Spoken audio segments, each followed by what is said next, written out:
One of these 5 truths could save your manhood, but you won't know which until the end. I've seen men lose their confidence over this one simple mistake, and they never even knew they were making it. Fixing this tiny habit could bring back pleasure you thought was gone forever. A 74-year-old gentleman sat across from me in my office. His hands trembled, not from illness, but from something far more common and far more silent. His eyes met mine and he whispered, "I didn't realize I was doing this to myself." For decades, he had carried on a private habit, one shared by millions of men, without ever knowing the quiet harm it might be causing. And he is far from alone. I'm Dr. Elena, founder of Desire and Energy After 50, and for over 30 years I've helped men protect their vitality, their intimacy, and their dignity. And today, I'm going to share with you what most doctors won't.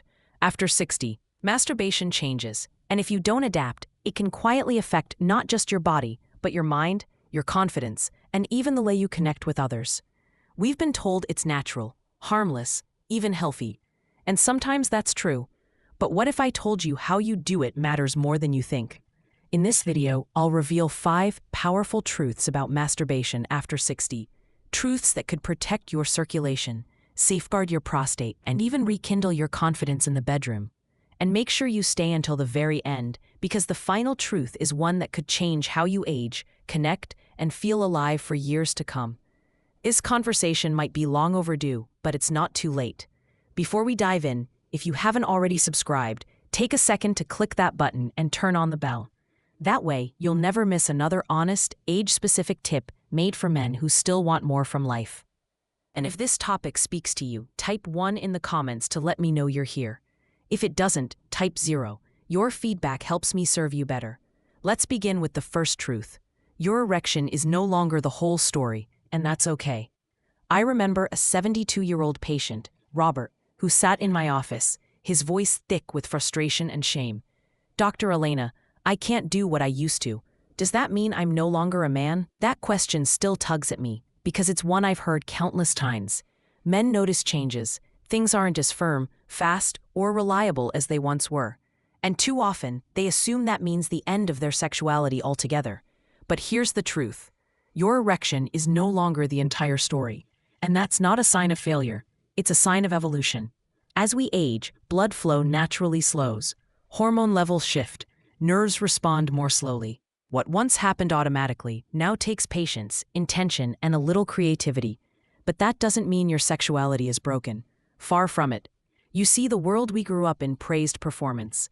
Masculinity was tied to stamina and hardness, and rarely made room for vulnerability or exploration. No one ever sat you down and said, "Hey, pleasure still matters, connection still matters, and you don't need a perfect erection to have either."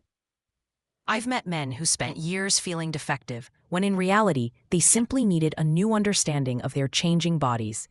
Many never realize that orgasm and erection are not the same thing.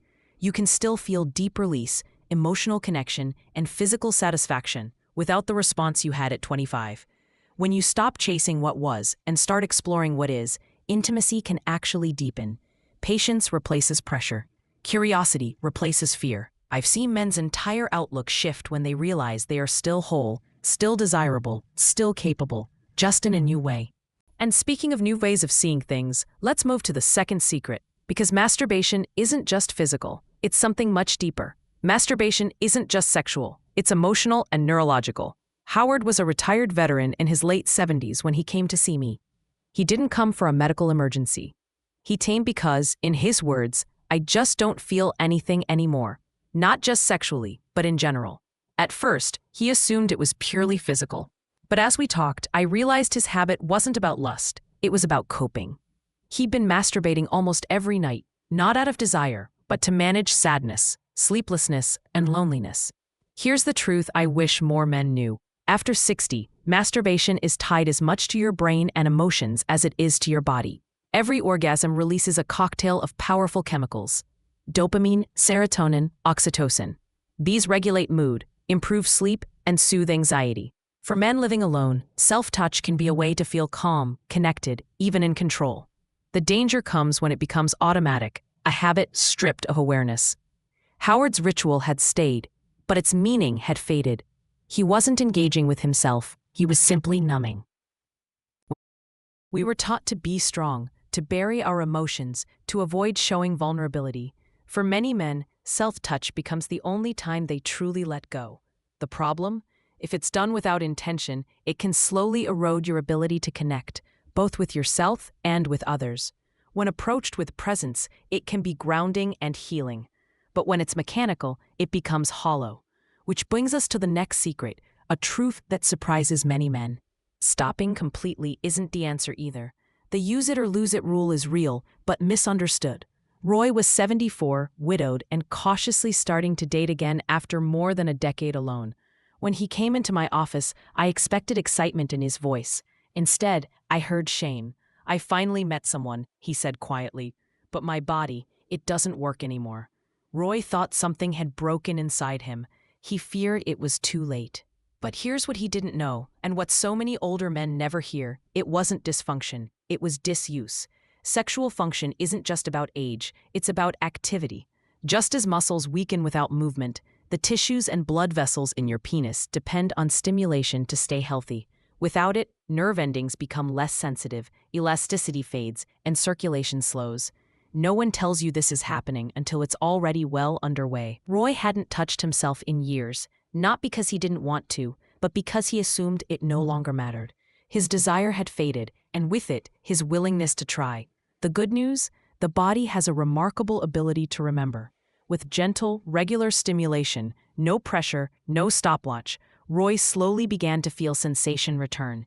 With that came something even more powerful, his confidence. Too many men believe that without a partner, their sexual health isn't worth maintaining. That's not just untrue, it's harmful. Masturbation at this stage isn't simply about pleasure, it's about keeping your systems active and your tissues responsive. But there's another side to this coin. Because while too little stimulation can cause atrophy, the wrong kind can rewire your brain in ways that make real connection harder. Porn can quietly dull your sexual reflexes. Ernest was 68, a widower, and one of the most open-hearted men I've met. Yet he sat in my office one evening with a puzzled look. "I still touch myself," he told me, "but it feels empty, like nothing really reaches me anymore." At first he blamed aging, but as we talked, a pattern emerged. Ernest's main source of stimulation for years had been online porn. Here's the science. Porn delivers an intense, rapid-fire surge of dopamine, a reward chemical in your brain. Over time, your brain adapts, requiring stronger, faster, more novel images to trigger the same response. For older men, whose brains are naturally less adaptable, this effect can be especially stubborn. Eventually, real-life touch, whether from a partner or yourself, feels muted compared to the high-intensity fantasy your brain has been conditioned to expect. The shift is slow. You don't notice it at first. Then one day, you realize your imagination feels dim, your body's reactions weaker, your connection to real intimacy distant. Ernest described it as being able to see the sun but not feel its warmth. We worked together to gradually break the dependency, not with shame, but with patience. Within weeks, he began to notice sensitivity returning. His imagination reawakened. He felt present again. That's why I encourage older men to consider reducing porn consumption, not because desire is bad, but because you deserve a kind of pleasure that connects, not just stimulates. And that brings us to the final secret, the one that can reframe this entire conversation. Masturbation can be a lifeline, not a liability. Walter was 75, a gentle man with kind eyes, who came in for a routine checkup. As we wrapped up, he hesitated, then asked, almost in a whisper, "Dr. Elena, is it still okay to touch myself at this age?" That question broke my heart, not because it was unusual, but because it was soaked in unnecessary shame. Here's what I told him, and what I want every man listening to hear. At your age, masturbation can be one of the most important acts of self-care you still have. When done with intention, it keeps pelvic tissues healthy by encouraging blood flow. It supports prostate health by helping clear fluids that can otherwise stagnate. It reduces anxiety, boosts mood, and improves sleep through the natural release of calming neurochemicals. But beyond biology, it keeps you connected to the part of yourself that still feels desire, that still says, "I am alive." Walter had stopped after his wife passed away, thinking that chapter of his life was closed. For 6 years, he hadn't allowed himself a single moment of physical self-kindness. He thought it would be inappropriate, like he wasn't allowed to be that kind of man anymore. When he finally gave himself permission, something beautiful happened. His mood lifted. He slept better. He smiled more often. It wasn't about chasing youth. It was about reclaiming dignity. We've covered a lot today. We started by breaking the myth that your erection defines your manhood. We explored how masturbation is deeply emotional and neurological, not just physical. We learned that disuse isn't harmless, and how consistent attention can keep your sexual health alive. We looked at the hidden cost of porn and how it can reshape your brain's responses. And finally, we reframed masturbation as a tool for health, connection, and dignity, not shame. If there's one truth I hope you carry forward, it's this. Desire doesn't disappear with age. It changes, it softens, it asks for patience, but it never fully leaves unless you stop listening for it. Your age doesn't disqualify you from pleasure, from connection, or from self-care.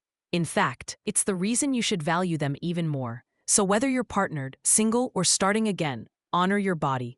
Learn its new language. Give it the kindness it's earned. If this message resonated with you, tell me in the comments which of these 5 truths struck you most. And if you know a man who needs to hear this, share it with him. You might change more than his health. You might change his outlook on life. This is Dr. Elena from Desire and Energy After 50, reminding you that you're not invisible, you're not finished, and there's so much more to feel ahead. Stay curious, stay connected, and most of all, stay alive to your own